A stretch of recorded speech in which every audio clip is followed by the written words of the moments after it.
Every day, I get on a highway and discover a new person who thinks that merging onto a busy highway means standing on the brakes. Welcome back, I'm Tedward, and today I want to talk about why America deserves self-driving cars. So I've chosen the 2023 Acura Integra, a proper economical driver's car, to talk about self-driving vehicles and why America does deserve self-driving cars, not because we've earned it, but because we don't respect driving collectively. There's a lot of enthusiasts out there, and that's probably who's watching this video, who enjoy driving. And maybe the Acura Integra isn't your first pick of a driver's car, but a 6-speed manual transmission, a torquey 1.5-liter turbo engine, a limited slip differential to get you around a corner and keep putting that power down. This car actually is a good time, and it represents a fun driving car for reasonable money in 2022. But if you're like me, driving out on American roads every single day, you'll recognize that most people need driving to be spoon-fed to them. So let's get out there, row some gears, and talk about why self-driving is a punishment, not a reward.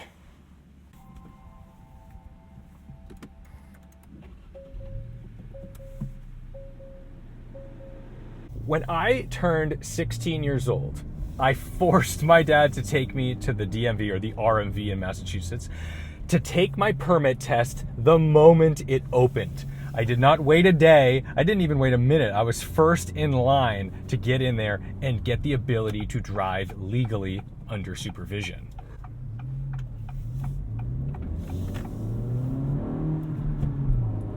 Part of it was because, of course, you want transportation and freedom, but mostly because I just wanted to drive a vehicle. Driving a car was the most important thing to me.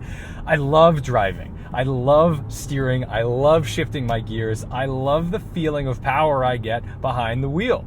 However, that is not the norm. Most people don't feel this way. Most people see driving as a chore, and that is fine. I don't think we need everybody to love driving the same way that I love driving. However, they are sharing the same roads I drive.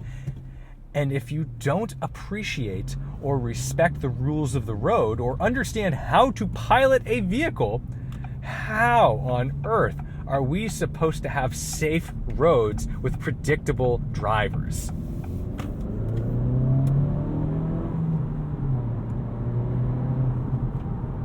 Unfortunately, bad driving is not hard to come by. I see it every single day, and sometimes extremely dangerous driving. Now, I'm not talking about a car going 83 miles per hour in a 65 on an empty highway in the left lane. I am talking about people who don't know how to merge onto a highway, who hit the brakes instead of accelerate into that traffic. I'm talking about people who pay attention to their phones and run red lights. I'm talking about people who get drunk and think, well, I'm not that intoxicated. I can get behind the wheel and find my way back. Look at this. They don't even know they don't have the yield. They're stopping when they have the right of way. It's unbelievable.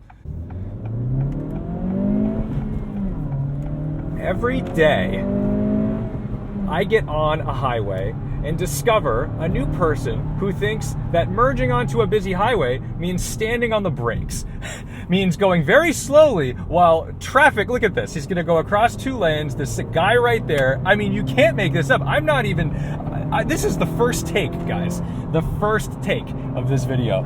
And I can already find people who drive incredibly dangerous and they don't even know it. They have no idea because they weren't taught, and they have taken no time to respect the thing they do every day. It's probably the most dangerous thing they do every day. My big issue is that driving is not dangerous because people drive too quickly. Driving is dangerous because people drive unpredictably and they don't know where they're going. They don't know which lane to be in. No one's passing anybody here. They're just drag racing forever. There's no end to these parallel lines of equal speed cars. So it forces this guy to pass on the right, which is unfathomable in many parts of the world. And the thing that's really frustrating is that the only way at this point, genuinely, the only way to solve the danger of driving is to take away the power of the human doing the driving, is to eliminate driving as a skill or talent and automate it. Take away the autonomy of the driver, and the rules are very simple. The computer can handle those rules if the cars can talk to each other. I don't like this future. And the more I drive, the more I see people paying less and less attention to the road. Now, what would need to happen in order to save driving, if we want to have human driving? I think, honestly, we need people to care about driving. And maybe the people who don't care about driving, they can go get their autonomous cars. Maybe just the people who are enthusiasts and understand the rules of the road and how to drive predictably with etiquette, then those are the folks that get to keep shifting gears. I don't know if these two worlds can coexist. A world in which we have self-driving cars, to me, is a world in which the left lane is never clogged with somebody going slower than the traffic to the right. A world in which the lanes are used properly, they're used efficiently, there are no accidental braking situations, and it would be a world in which there are no longer any speeding violations. Because why would there be? If a self-driving car in a self-driving world with all self-driving cars communicating to each other existed, there would be no reason for traffic safety stops. Here, he's not paying any attention. He's driving into the other lane. He's just must be on his phone. If we want a world in which we don't need self-driving cars, in which people can do the job themselves safely, we would really need to revamp driver training. Driver training today is absolutely laughable because most people who go to driving school as a teenager, they will learn the theory. They understand that they need to stop at a stop sign, that they need to slow down when the light turns yellow because it's going to be red. They understand that they should yield to faster traffic on the highway, that a yield sign means that they do not have the right of way and the other car does. That's all great, except that they don't actually know how to drive a car. And when I say this, I mean any one of you who's ever been to a track, taken a car on a racetrack and learned about weight transfer and how to apply power and what happens with understeer and oversteer. These are things that I think are completely necessary in everyday driving that are not taught. Most people can get into a car, they can turn the key, start the vehicle, put it in gear, and get down the road. That's fine, but that is not enough. That is nowhere near enough to where we need to be if we want to have safe roads, because the self-driving cars will understand the dynamics of driving, will understand that applying the brakes and steering at the same time are difficult tasks. Now, I'm not saying that the average driver should be, wow, I'm actually really impressed with this car right now, should be tackling off-ramps quite like this. I don't think that's the norm. I don't think that's where we need to be. But I do think that if you are incapable of doing that, then we should question whether or not you should be behind the wheel of a vehicle, because these are pretty heavy, dangerous machines carrying a lot of energy at other people. I do wonder what will happen to the speeding ticket industry when self-driving cars are the norm, when that is a thing that is more common than not. Because, you see, speeding violations supply local municipalities and states with a lot of revenue. So much revenue, in fact, that it's basically planned, even though it's sort of, it's not sort of illegal, it is illegal to have speeding ticket quotas for police officers. We know under many audits and investigations that there are quotas in a lot of jurisdictions and that they are required to give, in some cases, like 3 tickets an hour. That means that folks who are going, 76 miles per hour in a 65 mile per hour zone in a modern, safe vehicle on a free-flowing highway are going to get fined. Their insurance is going to go up, and they're going to be labeled as dangerous. You're dangerous. You're 76 miles an hour is dangerous in this world.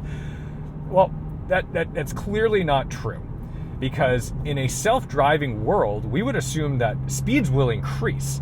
cars will be able to achieve, 80 or 90 miles per hour safely because they're all communicating to each other, and we're no longer going to have to worry about, oh, is this car going to switch lanes into me? It will know which exit it's going to be taking ahead of time. The car will figure itself out.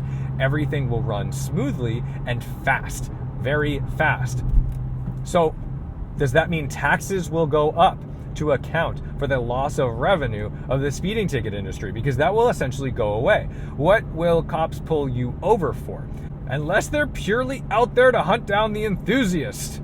We're pretty far away from a world in which we do have autonomous vehicles patrolling the streets. Basically the norm, where you get up in the morning, you jump into your autonomous car and it takes you to work, and you just read or play Wordle or work on your way to work. How miserable does that sound?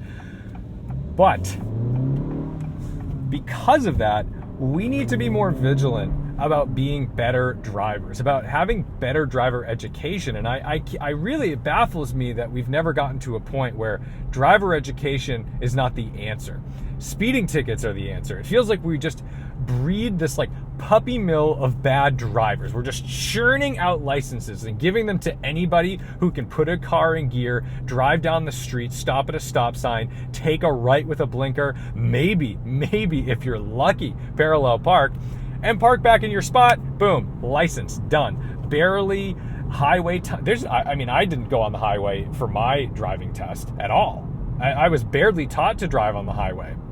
And I drive on the highway every day. Everybody in where I live drives on the highway every day. And my local driving school took me on one highway for 15 minutes. That's crazy. This is absolutely insane. And so what I think is really wild is that we've got all these campaigns out there saying speed kills, drive safely, look twice, save a life for motorcycles, all this stuff. But what we're not actually doing is improving the driver education. And that is the point. We really shouldn't just be giving out licenses without proper training. And I don't think the barrier of entry is actually that hard, even with stricter standards. I think that if you cannot show competence as a driver doing very basic things, getting onto a highway, getting off of a highway, switching lanes, passing somebody, and allowing others to pass by yielding to faster traffic. There are signs all over my local highways that say, keep right except to pass. That is a very simple phrase, and yet nobody adheres to it. Nobody even reads the sign, or maybe they do read the sign and they don't actually know what it means. So as much as I blame folks for just being oblivious, I'm not going to blame folks for not being enthusiasts, because essentially I and my other enthusiast peers have had to teach ourselves how to be courteous drivers, how to be good drivers, and what it looks like in places in the world where those types of rules are adhered to without arrogance. Because somebody passing you on a road is not a challenge. It is not a challenge if I pass you on a road because I am traveling faster than you. It is not an insult. I am simply my own man, my own person, driving at a different speed to you. Carry on doing whatever you'd like.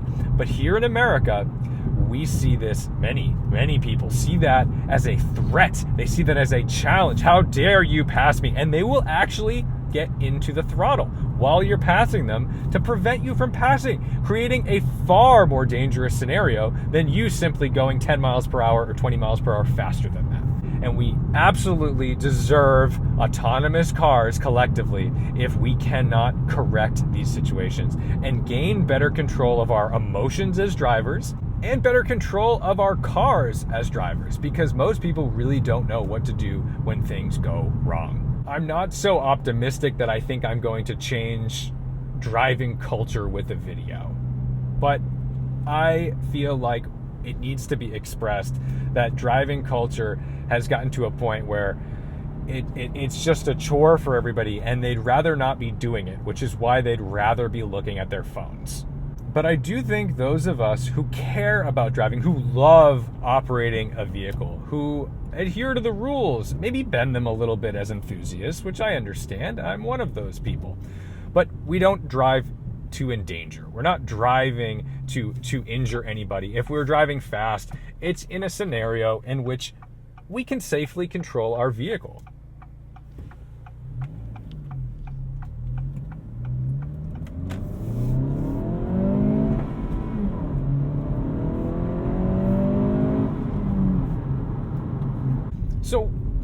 can we do as drivers to make the roads a little safer?